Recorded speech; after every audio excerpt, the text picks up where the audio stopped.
Pilipino sa globalisasyon. Bago ang lahat, hayaan niyo pong kayo'y batiin namin. Sa Ilocano, naimbag nga daw kada kayo amin.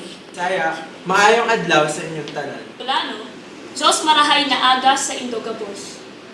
At sa Tagalog, magandang araw sa inyong lahat. Sadyang kay sarap bigkasin ng ating sariling wika, sapagkat ito ang nagpapatatag nitong ating bansa. Tunay nga namang wika ang siyang susi upang tayo ay magkaunawaan. Ang tao, sa lahat ng nilalang, ang siyang pinakamapalad sapagkat tayo ay nabiyayaan ng kapasidad upang magpahayag ng ating niloloob gamit ang wika. Ito ang ating medium sa paghahanap ng kaalaman at ng pagpapalawak nito.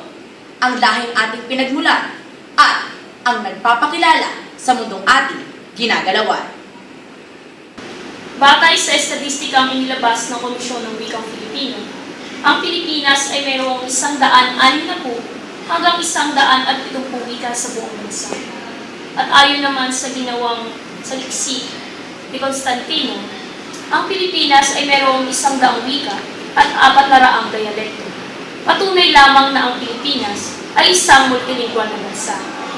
Ngunit sa kabila ng mga katotohanan ito, nagpumilit pa rin ang ating bansa na magkaroon ng sariling wika, ang wikang Filipino. Ang tanong! Kaya bang makipagsabay ng wikang Filipino sa globalisasyon? Ang sagot! Oo, kaya makapagsabayan ng wikang Filipino sa globalisasyon. Ilan sa mga tanging katangian ng ating sariling wika ay una, ito ay buhay, dinamiko at nagbabago. Pangalawa, ito ay kabuhol ng ating kultura na siyang nagpapatunay na tayo ay maka-Pilipino. Ikatlo, ito ay kahawig ng wika ng ibang bansa, lalo na sa mga karatig bansa nito sa Asia, na siyang dahilan ng madaling pagkatuto at pagkaunawa sa ating sariling wika. Halimbawa na lang, lingid sa ating kalaman, sa kasalukuyang panahon, maraming OFW sa iba't ibang bansa ang ninirahan upang may taguyod lang ang kanilang pamilya. At ilan sa mga bansang ito ay ang Amerika, Canada, Malaysia, Singapore, Japan, UAE, Saudi Arabia, at iba pa.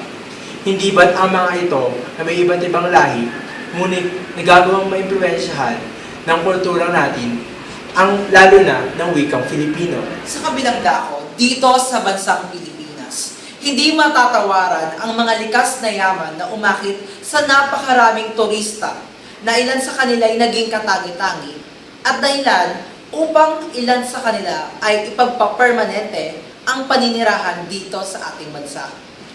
Tama lamang na sabihin na ang wikang Filipino ay buhay. Sa pangapanahong ang ibang lahi nakikipagsalamuha sa atin ay ang wikang Filipino ay masasabing tunay na matatag.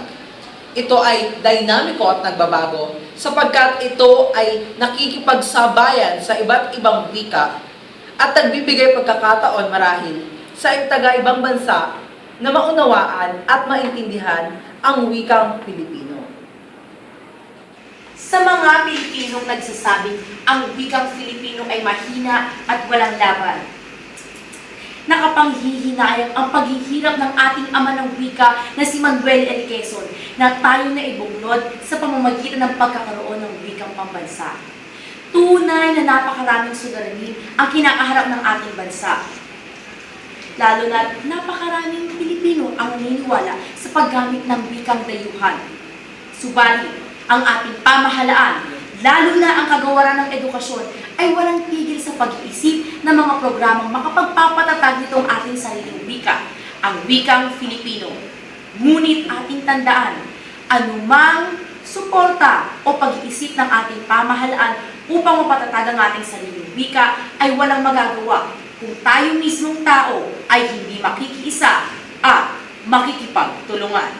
Ilang bagay lang ang kailangan, aking kababayan, upang mapatatag ang ating wikang pambansa. Una, magtiwala ka na ang wikang Filipino ay may kakayahang magpaangat ng buhay ng mga Pilipino. Dalawa, magkaroon ka ng lakas ng loob na ipakita sa iba na ang wika mo ay wikang Filipino. Tatlo, ipagmalaki mo sa buong mundo na ang wikang Filipino ay kayang makapagsabayan sa globalisasyon. Higit sa lahat, taas noo mong ipaalam sa mundo na ikaw ay tunay na Pilipino at ang wikang sinasalita mo ay wikang Filipino. Mahal ko ang aking wika. Ako mismo, ipagmamalaki ko, wikang Filipino. Wikang Filipino, wika ng mundo.